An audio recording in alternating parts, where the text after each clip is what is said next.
Folks, I'm Marlon Weems.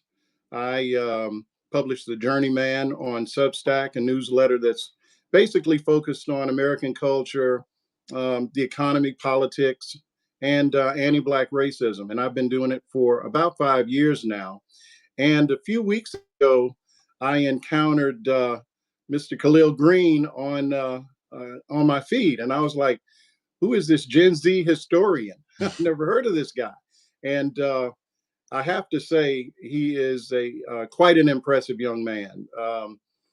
Graduate of Yale, the first black first black president of the student body, and two-time Emmy nominee and Peabody Award winner. I'm gonna turn it over to you, Kahlil, but let's put it this way: the man has done a lot in a very short period of time, and I've been following his feed, and we want to hit on some of the topics that we don't hear a lot, um, just writ large from folks in the diverse community, but especially people in the cohort of Gen Z. So I thought it would be interesting for us to have a conversation. So I'll turn it over to you, Kahlil, if you want to. My big question is, how have you done so much in such a short period of time? If you could just talk about, just a little bit of your origin story, that would be great.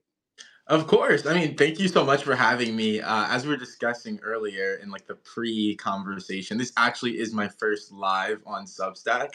So I appreciate you cluing me in. There's a stereotype that like the generations often have that the older person is always trying to learn from the younger person in terms of like how to use technology, how to do different things. But I'm learning how to use Substack live right now, and I'm really appreciative of the welcoming that you've given me on this platform, and I'm really excited to see where it goes.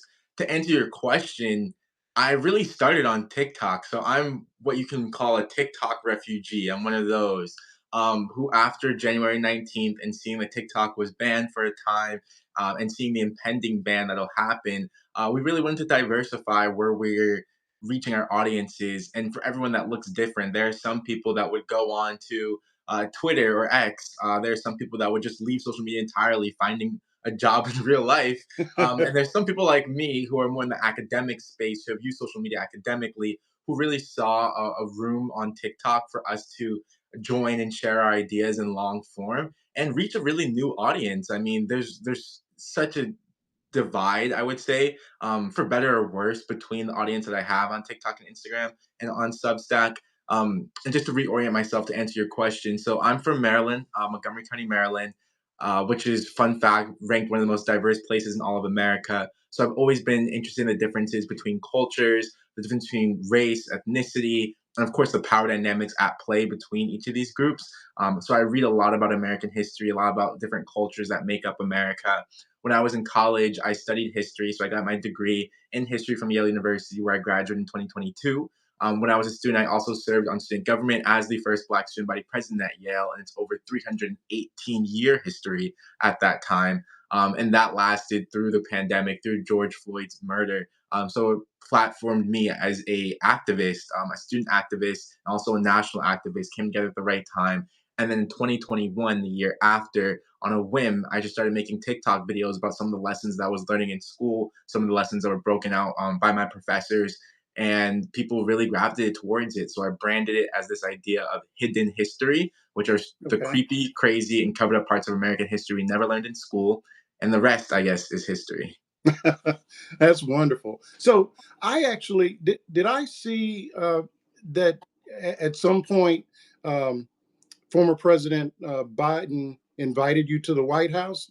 Am I correct? Talk to Yeah, me a little bit yeah. about that. So it was actually something that happened more than once. It first started when the war in Ukraine broke out.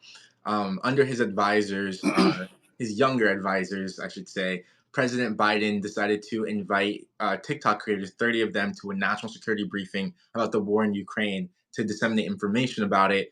At that same time, actually, funny enough, Putin invited TikTokers in Russia, though I'm sure with much less freedom of speech and more Well, you talking might not points. have been able to leave if you'd gone there. Exactly. I'm sure they didn't really have an option.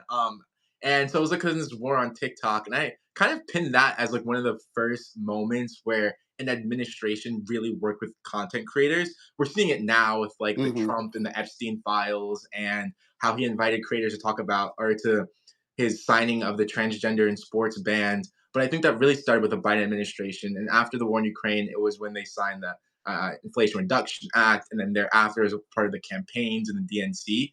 So there was a cadre of left leaning creators that were repeatedly invited by the administration to like platform and publicize some of the work that they were doing. You mentioned the ban on. I guess now the latest thing is, the Trump administration banning transgender people in the military, or even kicking them out of the military.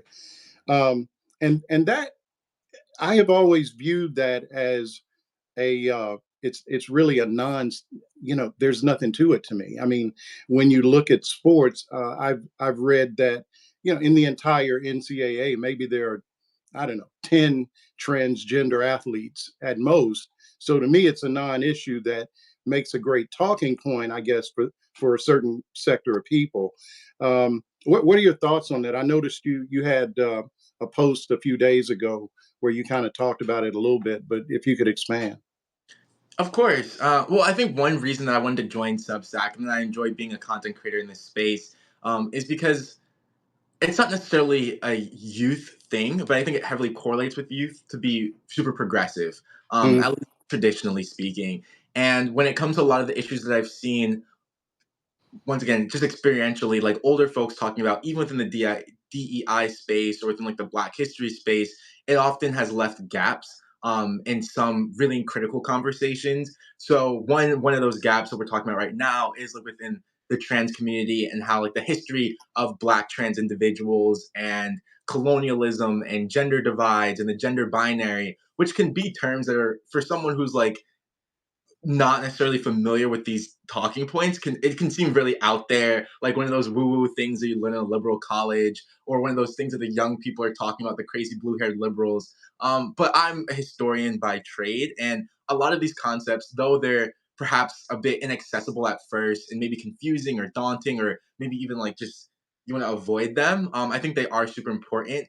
So like LGBTQ plus history and how that intersects with Black history is one. Class dynamics, just leaning pretty far left in terms of at least analysis of the world and of capitalism. That's a big one that comes up.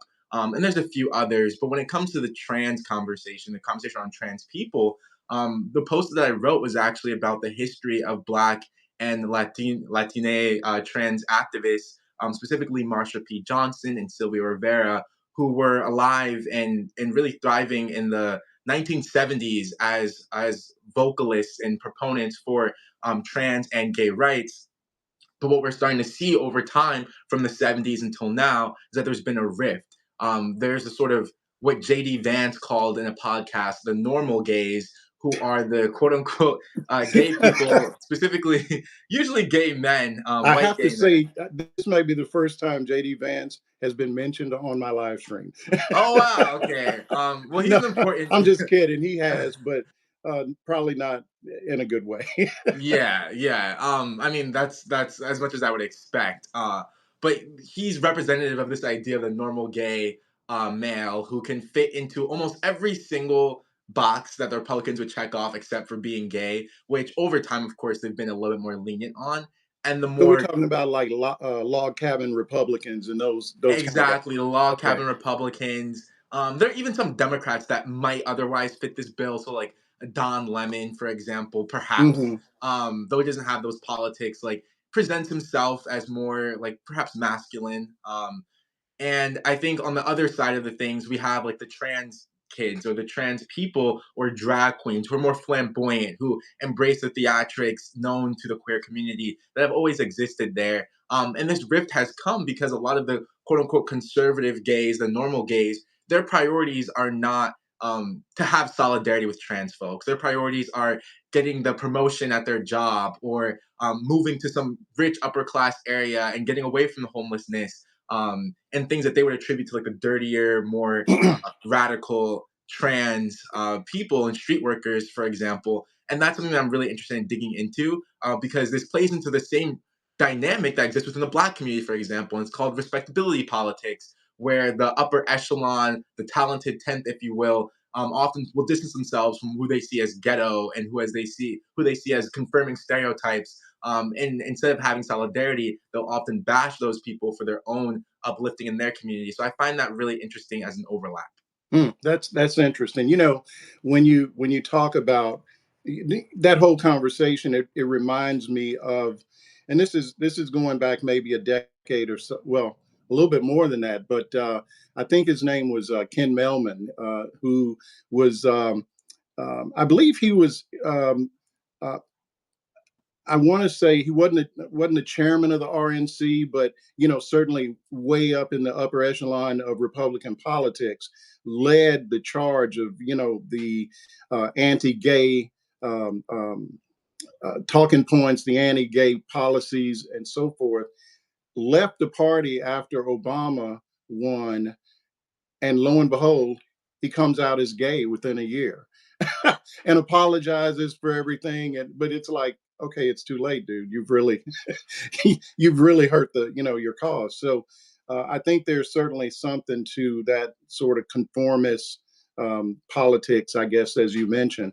Um, you know what I also noticed, on top of everything else, you got a show on Nat Geo now. So I was looking for it. How do you find it? Is it on like It's Disney on your or? YouTube, so it's a digital series. I see. Um, Okay.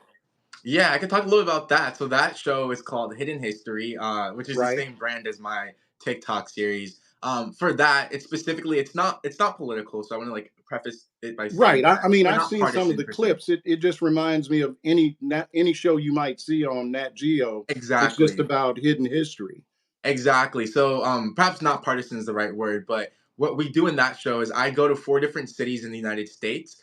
So far, we did DC, New Orleans, San Francisco, and Boston. And in each of those cities, I recount 4 or 5 stories from about like perhaps like the era of colonialism up until like World War I. So like kind of like a pre Hmm. modern American history, I guess. Um, and within that, I try to share stories that we once again did not learn in school that cover the oppression against marginalized folks. And this is marginalized across many different axes. So of course race is a part of that. But we also have one on how the largest lynching in American history was against Italian Americans in New Orleans, because of xenophobia. And there's really interesting moments and like snapshots of history that I didn't even know until I started researching in each episode. And so far, we have the DC episode that's already out, and the New Orleans one, which I think comes out. It should come out today at some point. I just gotta ask them what time in the day. And that's on YouTube. Yeah, National Geographic YouTube Hidden History. So, obviously, I am not a historian, but I've always had an interest in history. My background, for those folks on here that don't know, is I spent about a little over 30 years in finance. The last part of it, last 15 years or so, working on Wall Street, and then later started writing. And originally as a consulting analyst, but during COVID, which changed everything for a lot of folks, I started to, just sort of want to do my own thing, and that business became very difficult to continue.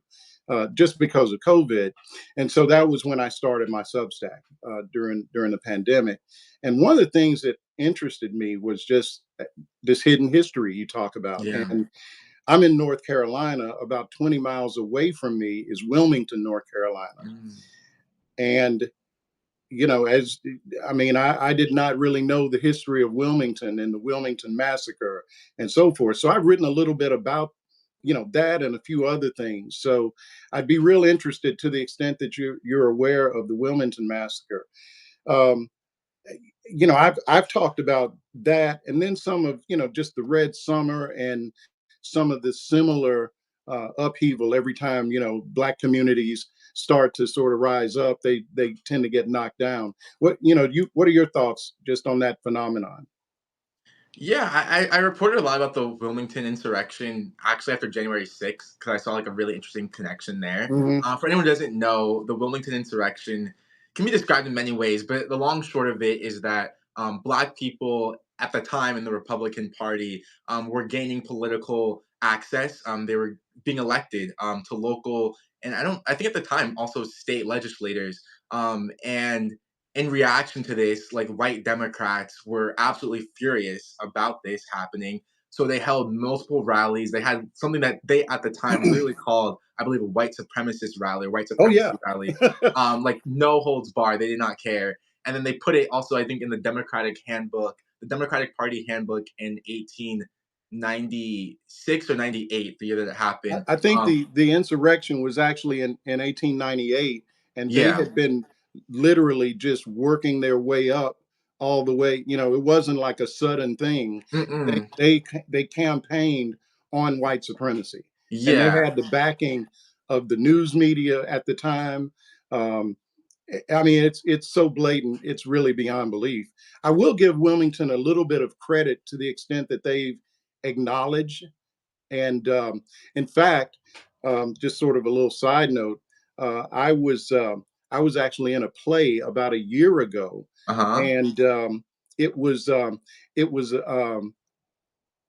performed in Thalian Hall, which was the place where they would have these white supremacist rallies. Oh, And wow. so the cast was almost all black, and we would sit there, you know, like when we were practicing, and we would be like, man, if these guys had known that, you know, that this would still be around and this place would be full of black folks, they're probably rolling over in their graves, you know. Yeah. Did you So feel yeah, like the it ghosts was of the just past there? surreal though that, you know, Yeah. it's still, that place still exists. Everybody knows the history, and yeah, it's pretty haunting. Yeah, that's one of the things that I get on in the Nat Geo series is just that like we're on location for all of it. So most of the time when I'm telling a history lesson on social media, I'm filming with a green screen. There's like pictures coming up. But like these places still exist. Like a lot of them still exist. The building where wealthy white socialite New Orleans had a torture chamber for her enslaved people where she would literally No torture them for way. fun. It's still up there in the French Quarter. Like I'm sure some drunk Wow. person probably like had a fun night on Bourbon Street and just like passed by it without thinking twice. Wow. And this is one example of hundreds, thousands in American history.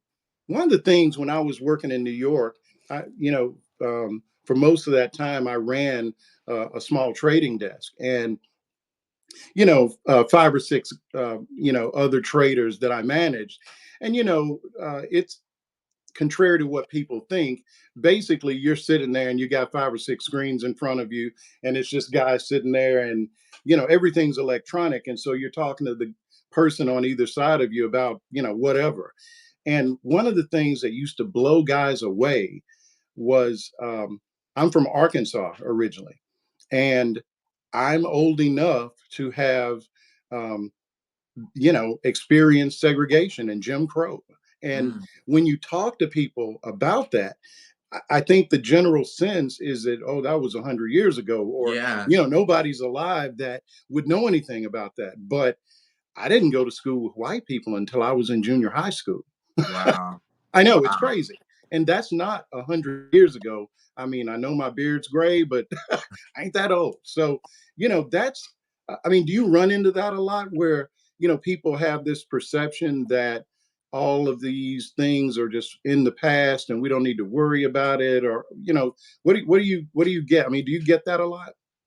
Yeah, I would say I don't get it personally that we don't need to worry about it, but I feel the part, even myself, that like it does feel a long time ago when you didn't live through it. And like also the media, I heard this was intentional. I haven't dug deep into it, but that they like intentionally use black and white media from like the 1960s up until like the early 70s to try to like distance and like time temporal way Sure. the events. So I'm always shocked. I remember I made a TikTok recently just out of doing research for the Super Bowl halftime show, and found that Samuel L. Jackson had kidnapped Martin Luther King Jr.'s father as a part of a protest. And I was like, Martin Luther King Jr. in my mind is like really old. So like as his Yeah, father you is like even rarely see older. color footage of Martin Luther King. Exactly, exactly. So, like, for Samuel L. Jackson to have interacted as an adult with Martin Luther King Jr.'s father, and Samuel L. Jackson still be like sane of mind, like out there performing, it just was really like a shock to your brain because I feel like we're so conditioned to like put a, a gap in time between those events and like the world today. And I think that's intentional, especially from the conservative movement, that their main aim is to downplay any connection between like the racism of the past and current inequities and discrimination. Yeah, yeah. It's so, and I guess that when you talk about just the effort to downplay the racist past, I mean, there's really no other way to say it. What do you think about just the efforts, as it relates to like stamping out DEI and all? Because I Oh saw what you wrote about the Oscars. They couldn't have been more DEI. yeah, yeah. It's I mean, yeah. So to talk about the Oscars, I mean, last night we saw some of the very first people of different like different communities getting their Oscars. Zoe Saldana being the first actress of Dominican origin. I believe the costume designer. I'm blanking on his name. The costume designer for Wicked. He was the first Black man to win a costume design award for the Oscar, the Academy Award. And I mean, like the excellence of Black and people of color, I think is just quite it's obvious, and it's quite astounding that we've been suppressed for so long, but still continue to thrive. And I think that's a testament to the creativity, the skill, the ability that we have, even though so many others want to like downplay and put us down. Specifically, especially in the academic sense. I believe it was Mhm. Elon Musk who was retweeting a post from an account on X that said that Black people were just mentally inferior, and that's why there you see this disparity in the education system and the job market. And I think that data, there's a book called How to Lie with Statistics, and I really think that's all that they being like a lot of MAGA and Republicans do with disparity data. They look at it and they try to back justify by saying, oh, there's a deficiency in the culture, or like there's a deficiency in the biology if you went back even a few decades. But I think the real explanation comes from what we see, which is like the realities of a history and the causal link being that so many people from those in the Wilmington insurrection to the people today who are saying normalize Indian hate in Doge, they're putting others down. They're creating these inequities because of their own actions. And the big lie is to make it seem like no, these things are just natural deficiencies of Black people and otherwise. One of the unintended consequences of this whole move away from DEI, and I noticed it a couple of years ago, not so much in DEI, but with diversity or social investing, right? Yeah, Mm, you saw different one state after another, basically threatening their money managers to stop investing with any kind of social conscious, and it wasn't necessarily a black and white thing, or a racial thing, as much as things like climate change and mhm. environmental investing and so forth, totally based on no data at all, because um, that type of investing doesn't fare worse or better necessarily than following the S&P 500. But um, it's I think it's just a narrative that they've established over time, and people have bought into it. I saw a video the other day, and it was kind of funny, where some um, reporter was asking people about DEI, and then they would ask them, "Well, what is it?" And they didn't know. They Yeah, just know they're not supposed to like it, right? And yeah. so, yeah, it's really you have to. I mean, you have to give them credit, though. They've been very good at selling this talking point. Now, uh, I do some guest lecturing at the University of North Carolina, Wilmington, from time to Oh, time. nice, nice. So about, I don't know, 4 or 5 months ago, this would have been before the election. Hmm. I gave a talk to a group of international business students, and the topic was regarding misinformation and disinformation, right? Hmm. And it went along pretty much without a lot of pushback. And I leave a few minutes to do Q&A at the end. The only pushback that I got was from a young lady, and it was because I had said that the biggest purveyor of misinformation on the internet was Elon Musk. Mm. Now, today, that doesn't sound like a strange statement to make, but her response was, "Boy, I think that's just free speech, and the typical thing." And of course, we've seen a whole lot from Elon Musk since then.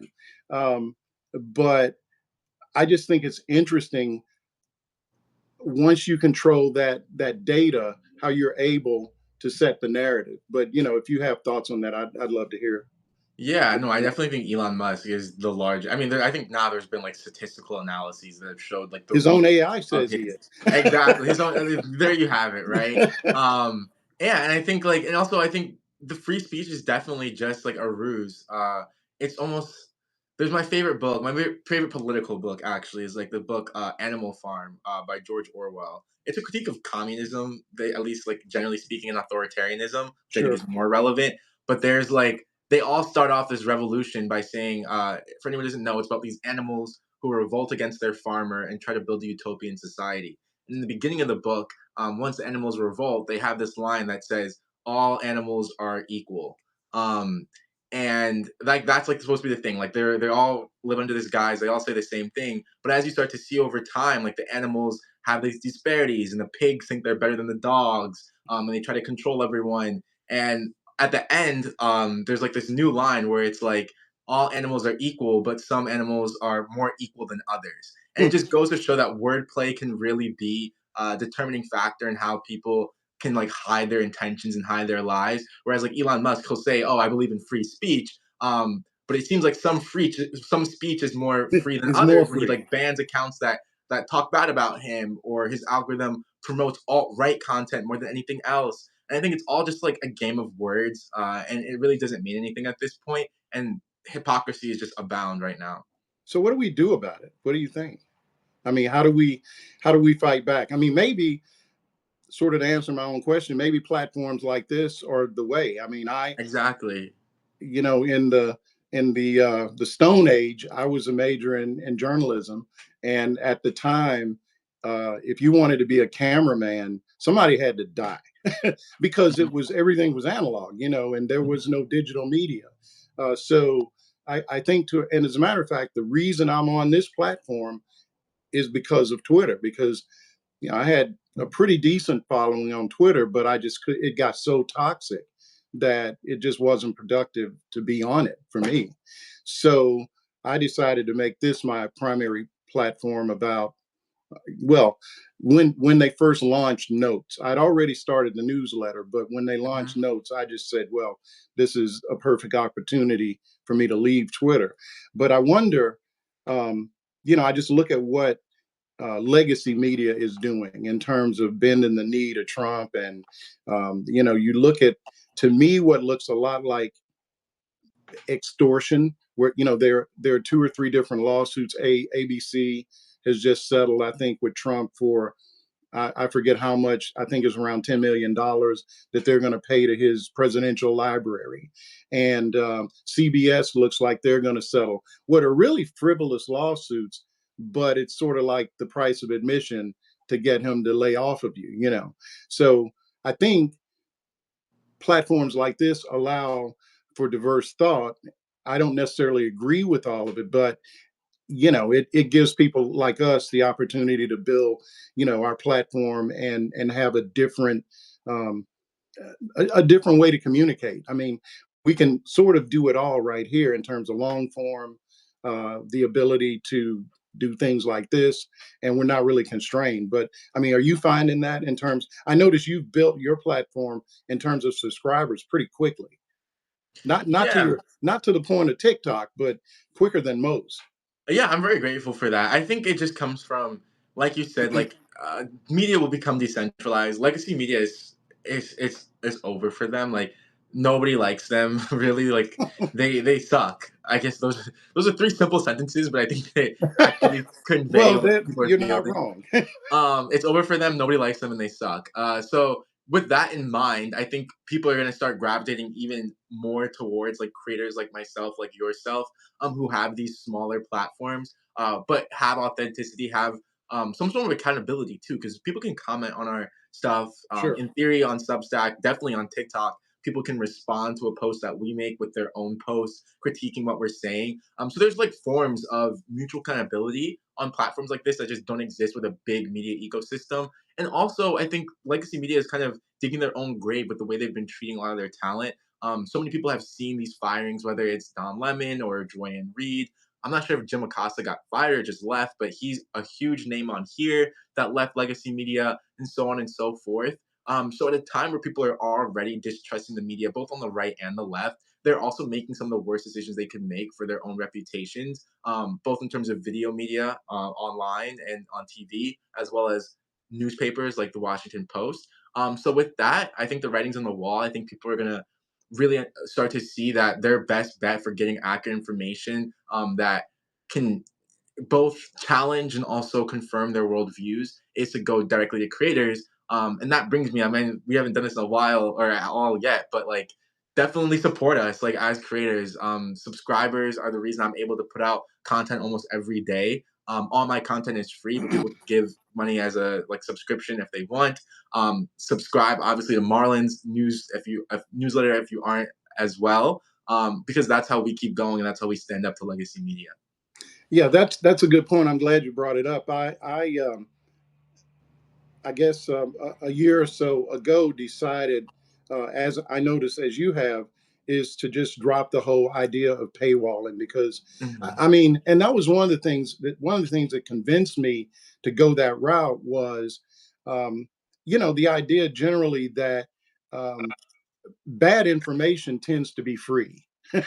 you know, you can get Breitbart and I can name any number of Mhm. sort of right leaning propagandists that are out there, and it's free, and so people tend to gravitate to the path of least resistance. So my feeling was as a writer that's not a household name, but a writer that tries to give opinion based on fact, right?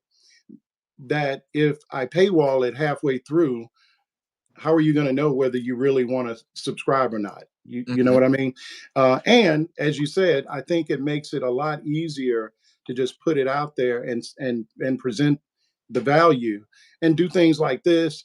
And I think people, it's if you build it, they'll come to quote a movie, and that's kind of the approach that I've taken with it. And so far it's been successful, and I see it's worked for you also. Um, and Substack makes it easy for you to kind of give incentives for people that are willing or able, if they want to become a paid subscriber, to be able to do it. And I think the paywall, at least for me, a lot of people do it differently, but at least for me, paywalling has not really been the way to go. Yeah, especially because I want my ideas to get out there too. Like, I don't necessarily want people. I remember my first few posts. There was one that went viral about the Super Bowl, and it had all these likes, but like no comments, and that's because the comments were paywalled. And I was like, it's not like I don't think I anyone did the really. same thing. Yeah, nobody converted to payment, so, like, there was actually no benefit in having a paywall at all. It just meant people couldn't have a discussion in there. So I just, like, after that, I just took off all the pay the only thing that has a paywall is the thing I think is default, which is the chat. I don't think I could even turn that off. But, for everything else, there really is no paywall. So my hope is that I amass a large following, and enough people feel out of the goodness of their heart to support, for me to keep going. Yeah, I did the same thing, and for the longest time, I would, even after I dropped paywalls, I would limit comments to paid Mm. subscribers, and nobody, nobody subscribe. I mean, nobody, no, I didn't really see that I was getting subscribers as a result, and not a lot of comments. So and it's recent. I mean, about just maybe 2 or 3 months ago, I just Mm. I just opened the floodgate. And Yeah. I don't really care if people agree with me or not necessarily, as long as everybody's civilized with their comments. Um, I worked on Wall Street. I'm used to people hanging up on me. so, to me, the point is to get the conversation going. Absolutely. Absolutely. Do you know I mean I know we're at 2:35. Do you want to open up to some comments, some questions Sure. from the commenters? Yeah. Why not? So let's see. Guys, drop your questions down here for either me or Marlon. Cody says, I feel like making the most of your content free so lots of people can see it's very PBS viewers like you. Yeah, exactly. I think it's like I'm trying to create a public good, I guess, with my Substack newsletter, with the ideas that I have. So having a paywall does not really help in that regard. So I don't think it's something that I'll ever do. I mean, fingers crossed I don't have to. But for right now, I think once again, reaching the most people both aligns my mission and my strategy the best. So anyone drop questions? It's like people were commenting all when we were talking, and then now Ah, there's like a I little bit. know. Now everybody's clammed up. Let me see. Love both your Substacks. We have to crowdfund new media landscape that we need. Yeah, Isaac, I agree. While you're looking through the comments, one of the things that I've been thinking a lot about, just and none of these platforms are perfect, as you know. Substack has supported financially um, quite a few folks that I think there was even like a fund for people to leave TikTok and come to Substack. I don't know if you're Yeah. familiar or not, but Uh-huh. but I don't see a lot of those dollars necessarily going to diverse newsletters and diverse communities necessarily. I'm not saying that they aren't because I don't know everything Substack is doing, but I think and this is just part of my calculus with dropping the paywall, is to make it easier for folks to support that want to, even if it's what I do a lot of times is drop a link, the buy me a coffee thing, where somebody maybe they don't want to be a monthly subscriber or annually, but it's almost kind of like a tip jar. So there are a lot of different ways to approach it. Yeah, I'm seeing some questions come in, but just to talk about your point, yeah, I mean, I don't necessarily see a bunch of creators of color on here. Substack, I don't think they have any like I don't think they're going to attempt to, but they definitely don't No, have I any can't DI imagine. stuff. Just from Um, having been here, I don't think they will. which is weird because this is a quick tangent. But they've been known to platform like people who have been called I white know. supremacists by because what they'll do, of course, they don't say it's DEI. They have no favorites amongst the newsletters, but they'll post something that's like Substack's best picks for da da da, and they'll have like a very curated list of individuals of a homogenous demographic. And yeah, that's what we have to contend with. But it's a story as old as time, so I don't want to get too much into that. Here's one. How do we fight misinformation? Yeah, a few people asked that. Do you want to go first on this one? Because I feel like I've been talking a little bit about my ideas. I think the biggest, I think maybe the biggest way is you really have to pay attention to your sources. And any of us can, stumble into something that's just patently untrue. So, that's the obvious thing. But I think, too, at least for my part, I think one of the ways that this strategy of just flooding the zone with crap works Hmm. is they throw so much at you that, and this is I think the problem that legacy media has is there's so many shiny objects to follow. You're just constantly trying to react to all these different things, and I think as consumers of information we have to be a lot more intentional about what we choose to react to, what we choose to sort of let into our purview. And I think, and it doesn't necessarily mean that, and I think there's some studies on this that, when we think of the people that are susceptible to misinformation, we think, well, they're uneducated, they don't know much, or they're ignorant. And there's some data out there that tends to point to the fact that highly intelligent people are just as Oh, for susceptible, sure. right? And so I Yeah. think one of the things that I've tried to do personally is, and I was what they used to call on Twitter a power user. I was like on Twitter all the time.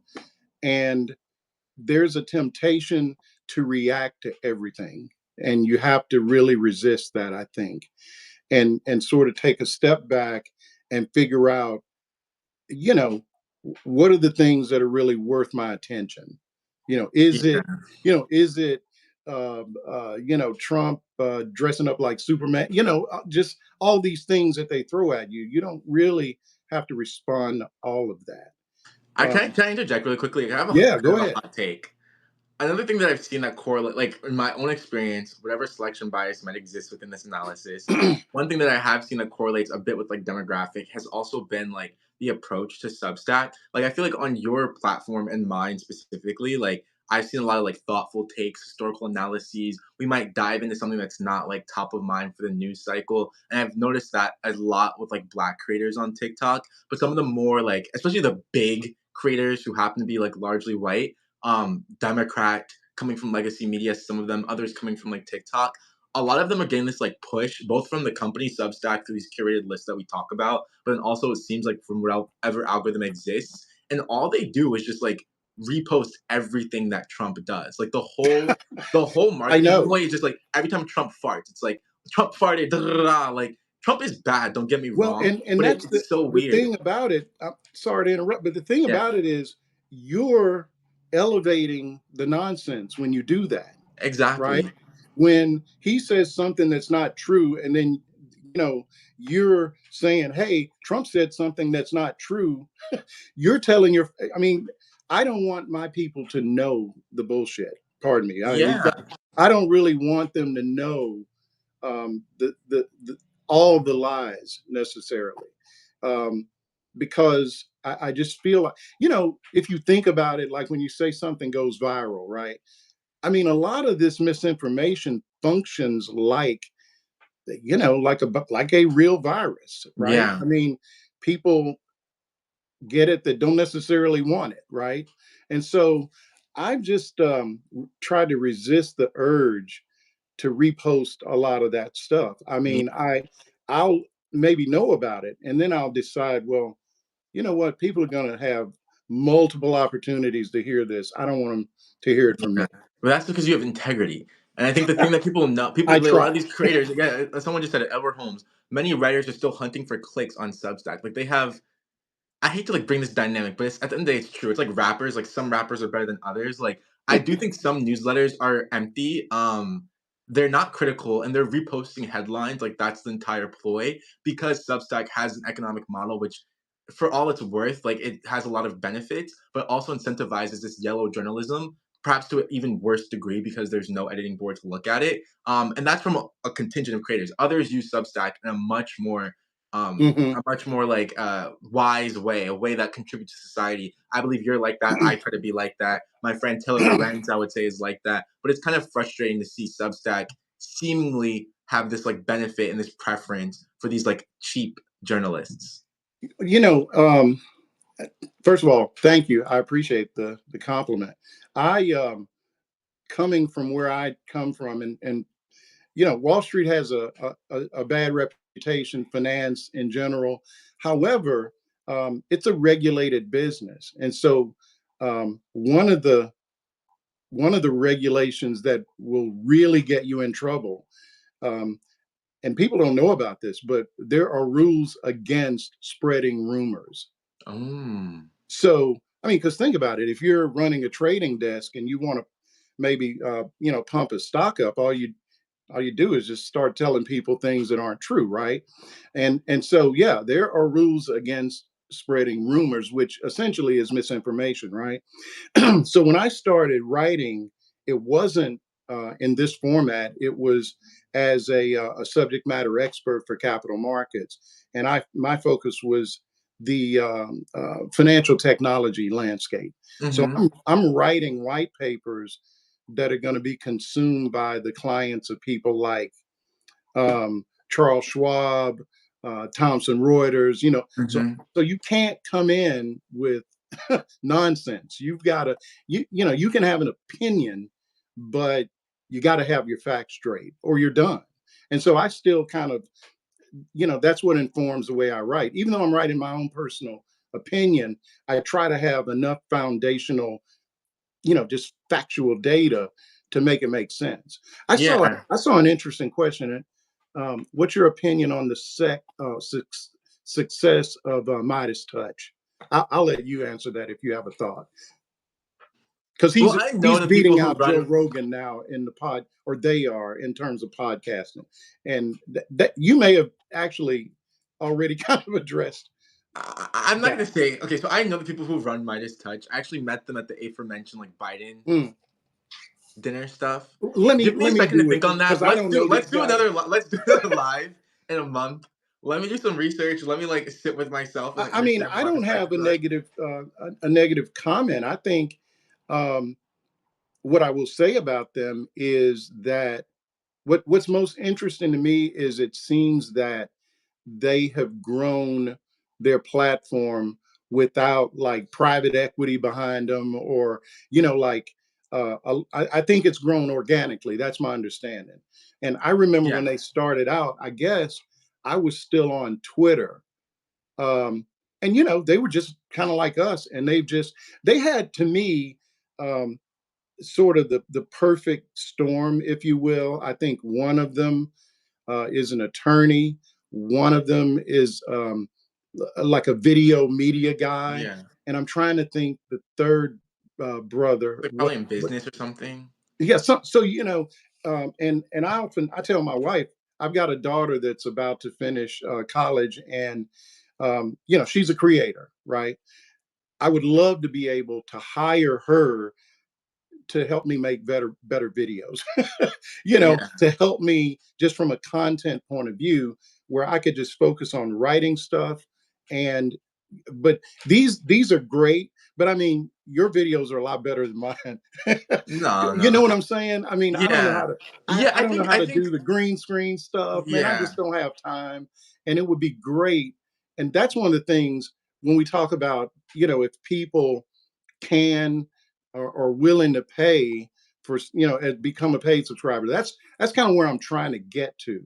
But it's just, it's hard when you don't really want to go out there and, and take that dark money. Yeah, no, I think that makes a lot of sense. And if we're talking about like the axis of like how they've been successful and like the family coming together and like their triumphs as Hmm. content creators, I think that's something that I like am very happy for them for and I support them. Oh, They I do envy take them because I wish I had like two yeah, more there's people definitely and they everyone all pretty much wanted to should do what as well. I'm doing.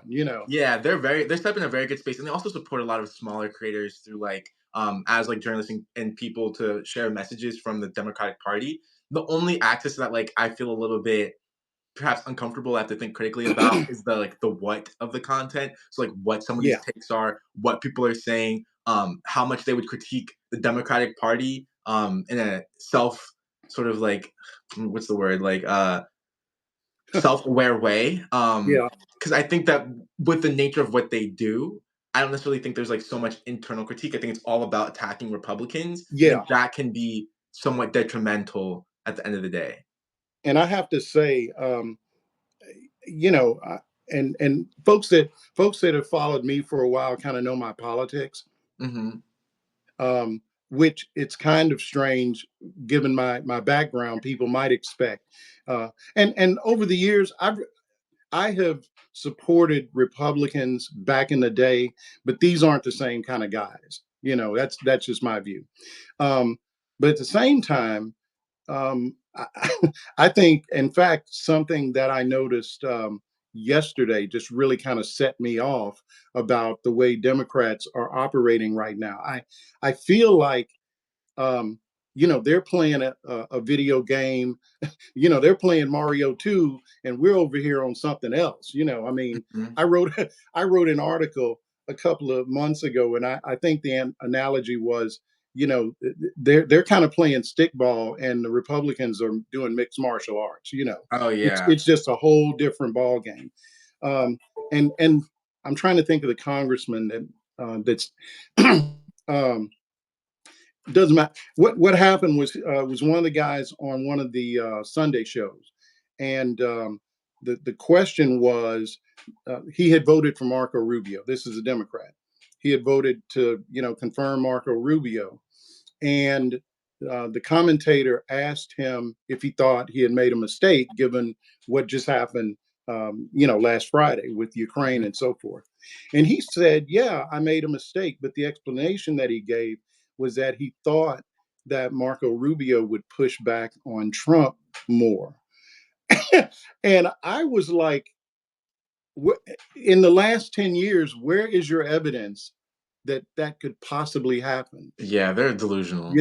So anyway, man, I don't want to trail off too much into politics, but yeah, I think if just being objective, there's plenty to critique on both sides, but they're different critiques. Yeah, one for is sure. one is an authoritarian fascist thing going on one side, and the other is, to my way of thinking, not reacting nearly with the level of pushback that should be required. I think it's a very wise and accurate take for sure. Look, we're closing in on an hour. I know you got a lot going on, man. I really appreciate you taking an hour out of your Yeah, day thank you for inviting to me. talk with me. I really do. Anything that you want to leave folks with before we sign off? Just support those creators that aren't just chasing dollars. And I think you can tell by how much their content diversifies, how much they're putting thoughtfulness into the takes. If you see a headline on the newsletter that's not fitting the news cycle, that's how you know that creator took a chance to write about something that matters to them and not just chase what's on the headlines. And I think those are the creators that are going to really need support over the next few months, or else it'll just all be punditry on Substack the way that it was in legacy media. So that's my final takeaway. I agree. I couldn't agree with you more. Well, folks, we're going to sign off, but hopefully you've made the choice to subscribe to both of our newsletters. Keep an eye on this young man because I think he's got a bright future ahead. Thank And you. again, Kahlil, much success, and hopefully we can get together again soon. Yeah, same to you. And can I expect this to be on Sure. like Substack or Absolutely. What amazing? what will happen, and I'll just close with this. Generally, what Yeah. happens is both of us will get like a recording, even with some clips automatically sort of spliced up that you can forward out. What I generally do is free subscribers will get it in about a week, and paid subscribers get it a little bit earlier. I can Hmm. send it out in an email. You can post it on a podcast or however you want. You can even put it on YouTube, I believe. So, Yeah, if I can get the so yeah, file, I'll you'll probably you'll have check a the lot of short form. options. Yeah, that sounds good to me. All right. So, folks, we'll see you online. Okay, talk soon. Bye. Bye.